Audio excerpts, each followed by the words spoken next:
A year ago I produced a short video about Christian objects produced in a domestic context to mark the fact that because of lockdown we were required to spend Easter at home, and it was an experience that I thought would be a one-off, but here we are again a year later facing exactly the same situation.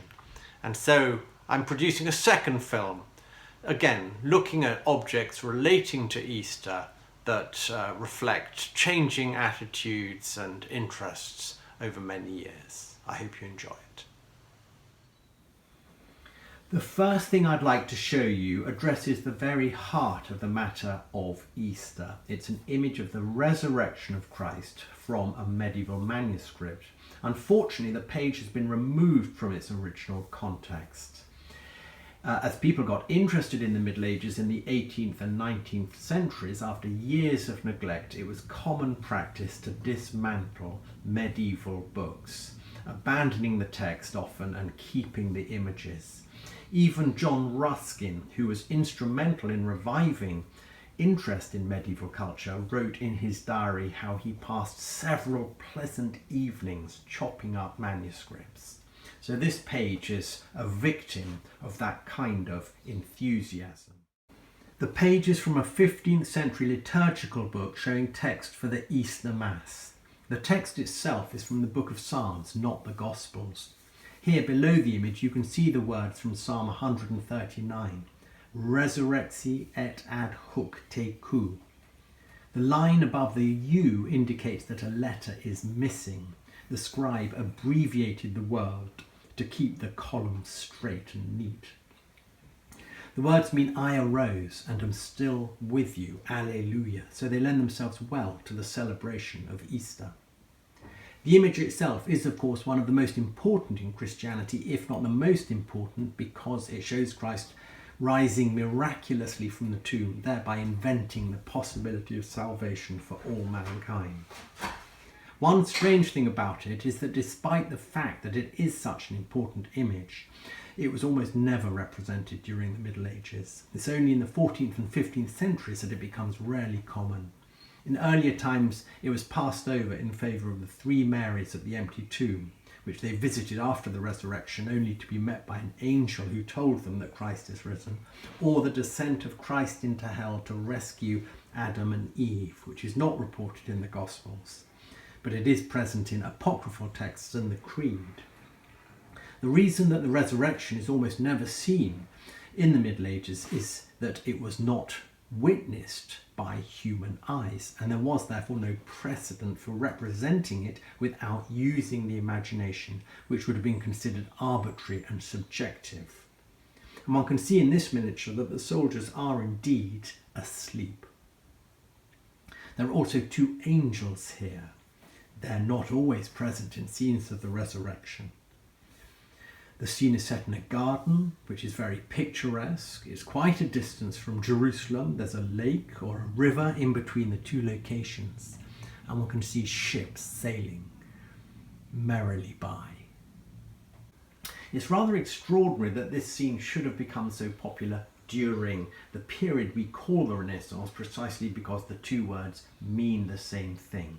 It's as if the rebirth of man as an independent being somehow corresponded to his capacity to see Christ as a resurrected being rather than as a suffering one, which had been the standard mode of engaging with him throughout the Middle Ages. And so the resurrected Christ is a kind of archetype of awakened dignity that becomes absolutely key to the concept of the Renaissance as a whole. One shouldn't neglect the extreme beauty of the script and the ornamentation. In this case, the arabesques conceal eccentric hybrid musicians, a kind of rabbit man playing the flute, and at the bottom of the page a cross-legged dog sitting on another creature while playing the viol. This choice of subjects may relate to the fact that the psalms were often sung, though probably not to instruments at this time. It was not seen to be inconsistent to put such irreverent and ridiculous animals or creatures so close to images of Christ. Sometimes striking images like this were used as mnemonic devices to help people remember ideas that were articulated in a text near these images. But in this case, I think they're just part of the effluvia of the medieval mind, a sort of superabundance of imagination. Somehow it was all part of the one world. The object I'd like to show you now is very different to the previous one. Having said that, in some ways it's quite similar because it shows a scene from the Passion of Christ, and it is a kind of miniature, and it was made a mere 400 years after the manuscript. And considering that the manuscript was made 1500 years after the resurrection of Christ, there's a case for saying that the date difference between these two objects is relatively slight. The object is a lantern slide. It was made in 1910, and it shows a scene from the Passion of Christ performed in the village of Oberammergau in Bavaria, where reenactments of scenes from the life and passion of Christ had been performed every 10 years since 1634 in fulfilment of a vow to reenact the Passion if the villagers survived an outbreak of plague. And the plays continue to be performed, plague permitting. Although the object is modest, the image is quite magnificent, full of the kind of dignity and pathos that one would expect to find in an Italian or Spanish Baroque painting. And surely the composition and mood is based on sources of this kind. The monumentality of the figures, the gravitas of their expressions, and the rich light contrasts all suggest that the image was based on the work of masters like Guido Reni, Giuseppe de Ribera or Caravaggio. And it was probably intended to be used in the same way, projected in a public space, not as part of a presentation on art history, but for a contemplative purpose. But what's perhaps most remarkable about the image is that it's a photograph. This raises interesting questions about the nature of religious imagery altogether.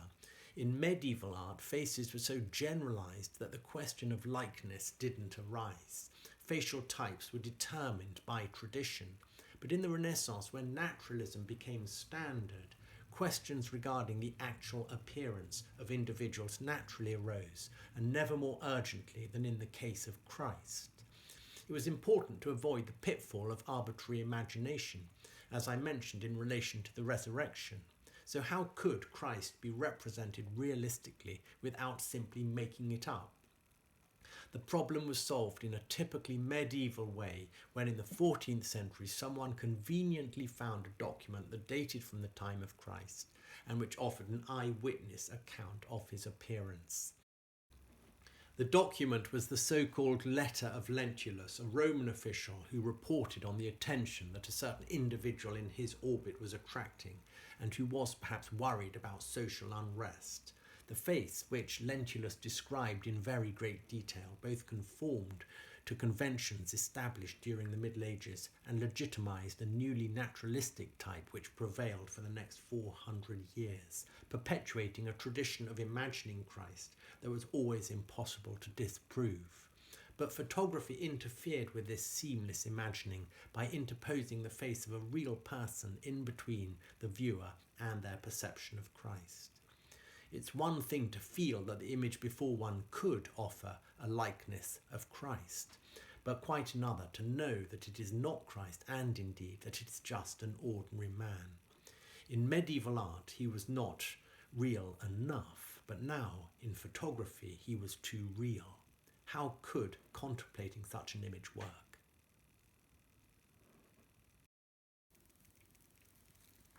Here we have another example of a photograph of a scene from the life of Christ. This time it's a postcard showing Christ's entry into Jerusalem a few days before the crucifixion, now celebrated on Palm Sunday.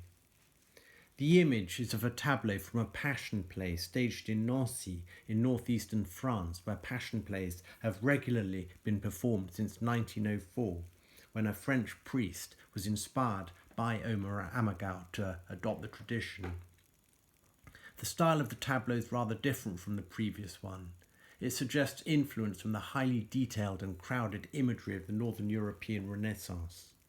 Despite its minimal size and value, the quality of the photography and the printing is quite fantastic. But it has a pathos of a very different kind. Whereas the actors in the lantern slide were completely absorbed by their role and therefore dramatically convincing, there are several individuals here that are looking at the camera, breaking the spell of the image and opening up a rift between the world of dramatised narratives and the real world.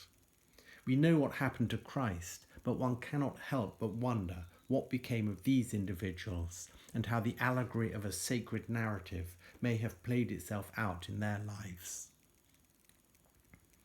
The original purposes of the Oberammergau and Nancy traditions were also rather different. The Oberammergau plays were originally performed as a form of local collective veneration. The Nancy version, which was initiated to raise funds for a new church, was a more commercial and theatrical exercise. People were encouraged to come from far and wide to watch the performances. It may therefore have been both to raise money and to enable audiences to stay in touch with friends and family at home that postcards of the event were produced. Postcards were themselves quite a new invention at this time. Here are a couple more examples from Nancy dating to 1921. This image does not show Christ in a storytelling context like the previous examples. It has the stillness and stability of an iconic image, pregnant with a weighty thoughtfulness that invites contemplation. And yet it is just an actor. And here we have Judas dramatically casting away the 30 pieces of silver that he was given for betraying Christ. Both of these cards and a few others were sent with no message by a man, Henri, in Nancy, to a woman in Paris, perhaps his wife. This is also quite a dramatic way of narrating his experience of the plays. Although the placing of the stamps on the image side of the card suggests a certain casualness bordering on lack of respect, it was not unusual to put stamps on the image side of the card at this time. The stamps themselves are quite interesting. They depict Marianne, adopted as a symbol of liberty during the French Revolution. Interestingly, during political gatherings in those turbulent years, anti-Christian Republicans replaced representations of the Virgin with real actresses who would dress up in symbolic garb, including the Phrygian cap as seen here, and pose as a personification of reason or freedom. They wanted to get away from the artificial cult appeal of art objects. Something of the same distinction between a depiction or representation of sacred figures and a live enactment of them is also recorded in these photographs. In this instance, Marianne is shown rather like Judas, in a dynamic state of throwing, though in her case it's wheat seeds, signifying the prosperity and fertility of the Republic, the very opposite of Judas's shameful act. This accidental encounter adds a certain symmetry, very medieval in its spirit, to what is otherwise an easily dismissible piece of ephemera.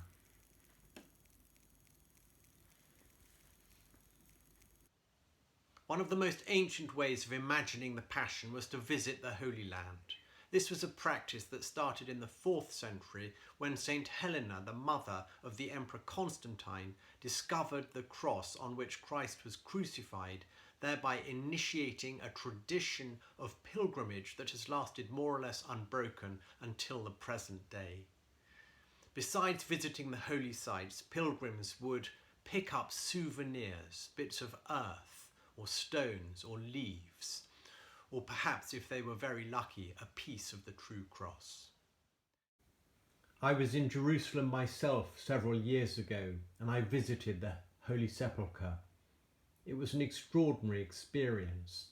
The tomb itself was guarded by heavily armed soldiers, like latter-day archangels. Only 3 or 4 people can visit it at any given time, as the space around it is small, so there was a long queue, and each person can only visit the tomb for a minute or so. In front of me were 3 old Russian women in headscarves, each carrying 2 heavy plastic bags. I imagined that they'd come from a remote village in Siberia, where some pure and authentic aspect of traditional life had somehow managed to stay alive. They reminded me of the three Marys at the tomb in Russian icons. It was a quaint picture that I was building up in my mind. Eventually my turn came, and it transpired that I was to be part of the women's group. The four of us shuffled respectfully into the tiny alcove beside the tomb. Suddenly, to my amazement, the women burst into action, frantically emptying their bags onto the tomb of Christ and rubbing the contents, mostly candles and tiny mass-produced icons, all over it. Then, in a flash, they gathered up their newly charged relics and stuffed them back into their bags before scuttling off. The whole process seemed to be over in a matter of seconds. I was left in a complete daze, astounded by the combination of their deep belief in the power of the tomb on the one hand and their extraordinarily utilitarian approach to it on the other. Presumably, they were going to sell their trophies in markets when they got home. I also acquired a relic, a bottle of holy oil from the sepulchre. It is itself an extraordinary thing. It is part relic and part souvenir, offering both an experience and the memory of an experience. Objects like this embody the belief in the possibility of encapsulating the presence of a historical episode in the very materiality of things. But if that's the case, what am I to make of this bottle, which I also bought when I was in Jerusalem? It used to contain water from the river Jordan in which Christ was baptized, but the water has now evaporated. I still treasure it. It's as if the absence of the water has become a kind of surrogate for its presence. Talking of pilgrimages to the Holy Land, what I'd like to show you now offers a kind of imaginary pilgrimage. It's a map of the territory marked with the events of Christ's life. What makes it curious, as you will see, is the way that Christ's journeys and routes are in a certain way followed by the very text that describes them. It's an unfolding thing, quite delicate.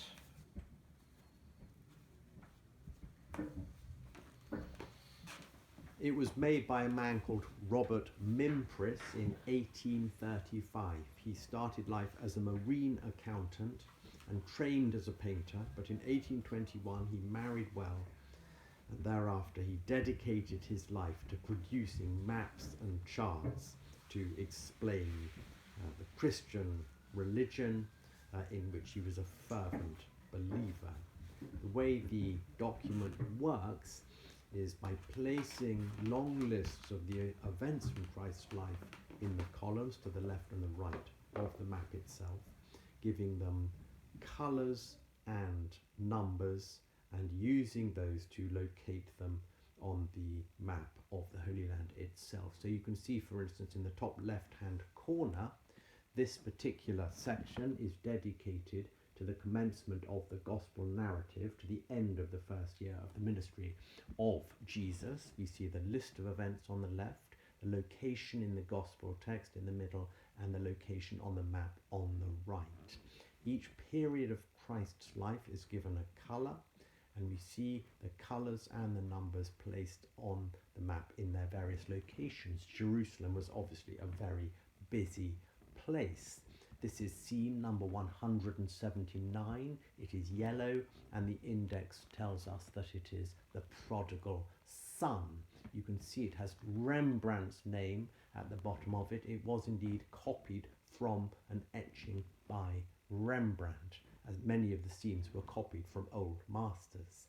The resurrection of Christ had a special section dedicated to it. Many scenes have colours, as you can see, as we make our way with the words along the various tracks that Christ took to his various destinations. The next thing I'd like to show you is also educational. It's a book produced in 1815.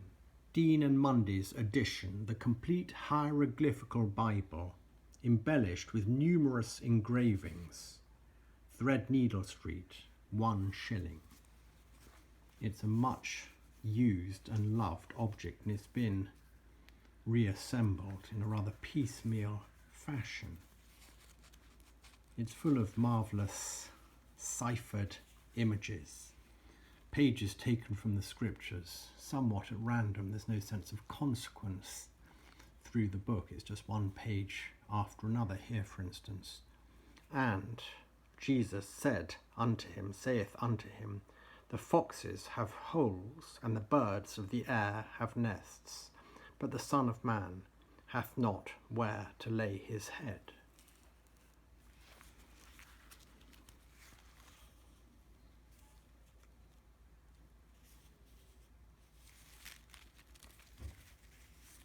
There's a preface which has been re-sewn into the back of the book,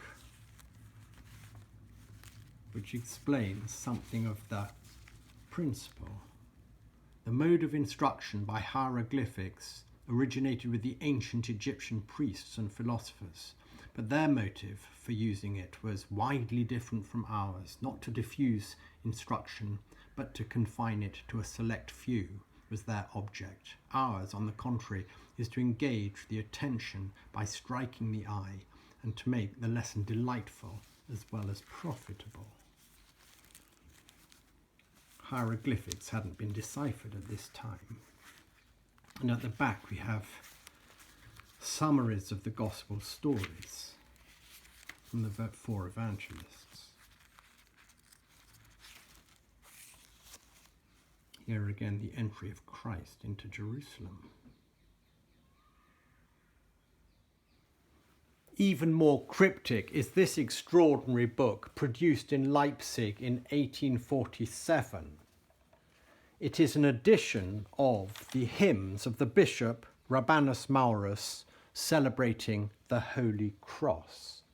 What makes it most extraordinary is that the hymns are written in grids of letters, as you can see on the left here, but within the grid texts you can see crosses in which independent texts are also written. They can be read across the entire page, but they can also independently be separated out from within the overall text. Each of the pages is divided into the form of a cross. The full text is written in verse in the columns on the right. On this page we see Rabanus Maurus himself in a position of supplication at the base of the cross. It's an ingenious and extraordinarily complicated exercise how he managed to calculate that the texts should all operate independently is really quite mind-boggling. There are a couple of pages in which we have rather developed images. One of them is of Christ crucified. In this image, the halo of Christ contains the independent phrase King of Kings and Lord of Lords. Reading clockwise from about 7 o'clock, so to speak, one can see the words Rex Regum et DNS Dominorum. The line above the N in DNS at the very top of the halo indicates that letters are missing, as on the manuscript page. In this case, the abbreviation stands for Dominus, or Lord. In effect, it's a form of shorthand. Shorthand wasn't only used to save space, as it was on the manuscript. It was also used to ensure secrecy, and as ancient texts were often dictated by their authors, scribes also developed shortcuts simply to help them keep up. In the 13th century, St. Thomas Aquinas was famously said to be able to dictate 4 different texts to 4 different scribes at the same time. In order to ennoble what was otherwise a rather practical measure, some commentators speculated that the layer of obscurity that an abbreviation could add to a word was appropriate to the mystery of its meaning. Some people thought they may even have magical powers. This is understandable. The next book I'd like to show you is a shorthand manual. It's called brachygraphy, or short writing. It was written by Thomas Gurney in 1750, and it went through many editions. This is the third edition, dating to 1759. Charles Dickens used a copy of the manual to learn shorthand, but he found it fiendishly difficult. He called its alphabet an Egyptian temple in itself. And the symbols are indeed obscure.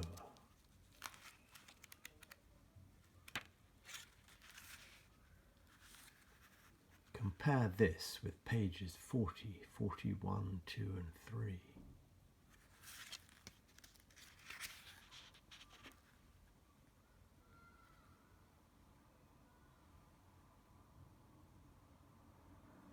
One interesting feature of the book is that many of the examples come from the scriptures and from the Gospels, suggesting that the person learning shorthand was transcribing sermons. Here a reference to the crucifixion in the Gospel of Luke. So the vocabulary throughout is redolent of religious fervour. It has a strange poetry about it, made up of signs and fragments of phrases and sentences. Fallen angel.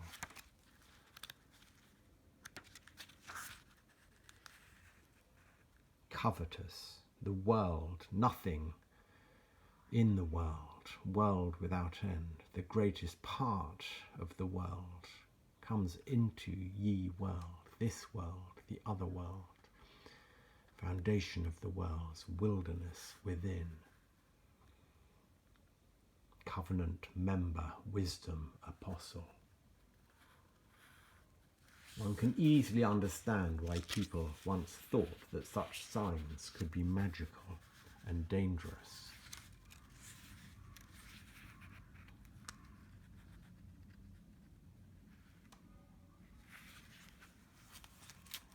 By comparison, another book of the same ilk, this one, produced in around 1900, it's a model of clarity. It's an edition of Pitman's New Testament in phonography. It uses a simplified system of shorthand invented by Isaac Pitman in the 1830s, and it superseded Thomas Gurney's method. The system is based on a simple equivalence of sounds and signs, so relatively simple, though I must confess I can't read it. And it was central to the lives of secretaries and journalists for decades, until the invention of dictaphones and voice recognition machines. Though it was developed to help people transcribe from spoken language, a number of full texts were printed in order to help people learn the craft. Again, very beautiful outcomes. Shorthand made it possible to condense long texts like the Bible into a relatively small book. The last thing that I'd like to show you has the opposite effect. It's a version of the Gospel of St. Matthew, probably produced in the 1930s, and it's rather large. It's printed in braille.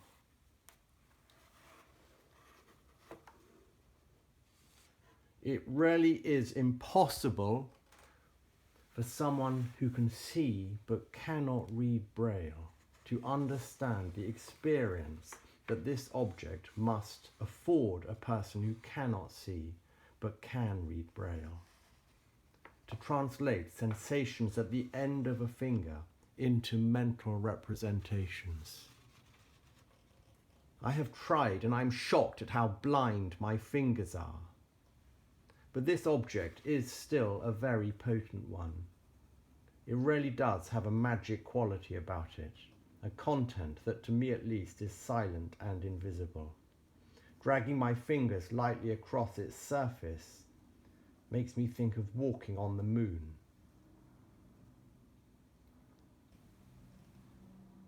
The story of Braille is a remarkable one.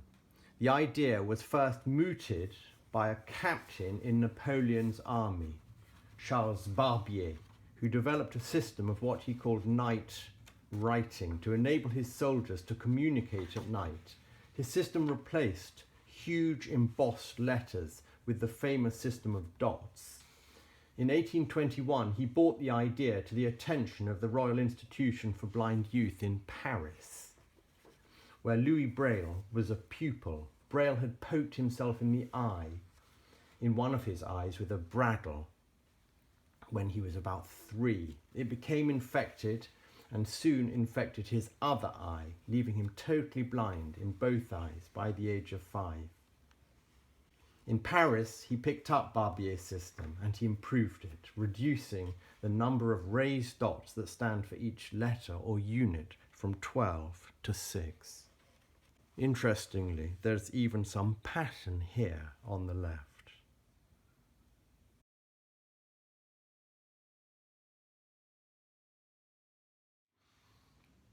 So there we are. I've shown you how complex and playful the derivation of ideas from the experience of seeing can be. This final object, I think, reminds us how very precious the experience of seeing is in itself.